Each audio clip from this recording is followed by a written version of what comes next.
आदरणीय अध्यक्ष महोदय जी, सदन में और देश में जो आक्रोश है, उस आक्रोश में मैं भी मेरा स्वर मिलाता हूं।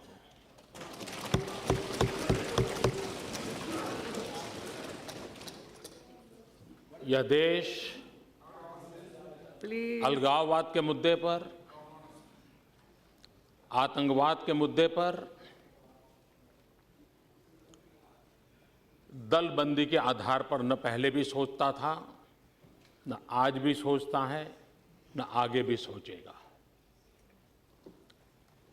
सदन भी एक स्वर से इस प्रकार की किसी भी हरकत के प्रति अपना आक्रोश भी व्यक्त करें, जो आज किया है। और मैं इस सदन को विश्वास दिलाता हूं, मैं देश को विश्वास दिलाता हूं कि सरकार बनने के बाद जो कुछ भी गतिविधियां हो रही हैं, न वो भारत सरकार से मशवरा कर करके हो रही हैं, न भारत सरकार को जानकारी दे करके हो रही हैं, और इसलिए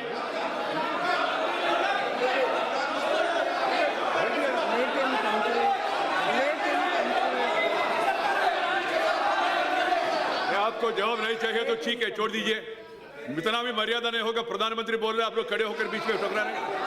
आप तो भाई एक संविधान है, एक संविधान है। चर्चा है तो प्रक्रिया है, पद्धति है, पद्धति अपनाना चाहिए। प्लीज कृपया सुनिए। मालूम है उनको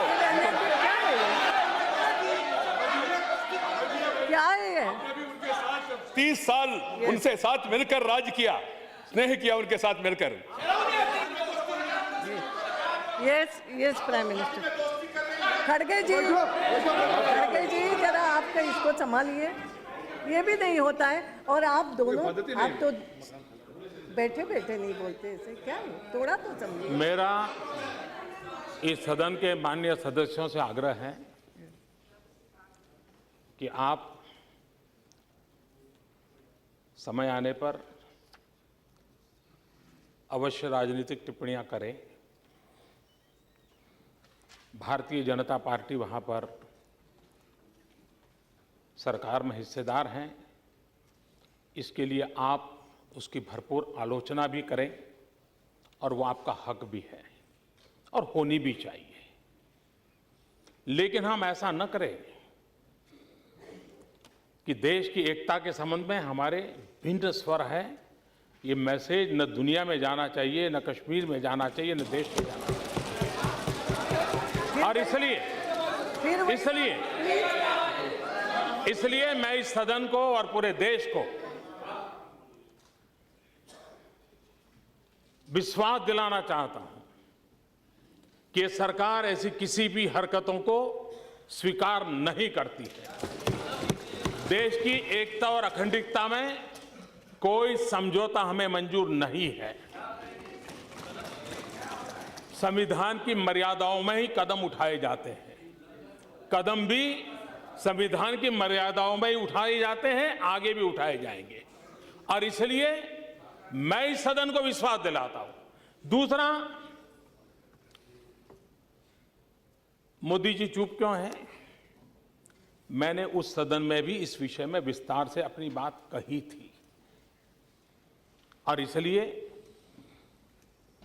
ऐसा कोई कारण नहीं है कि हमें चुप रहना पड़े। हम इन विषयों में वो लोग हैं जिन्होंने इन्हीं आदर्शों के लिए श्यामा प्रसाद मुखर्जी को बलि दिया है, और इसलिए कृपा करके हमें देशभक्ति मत सिखाएं। कृपा करके हमें देशभक्ति मत सिखाएं। और वे लोग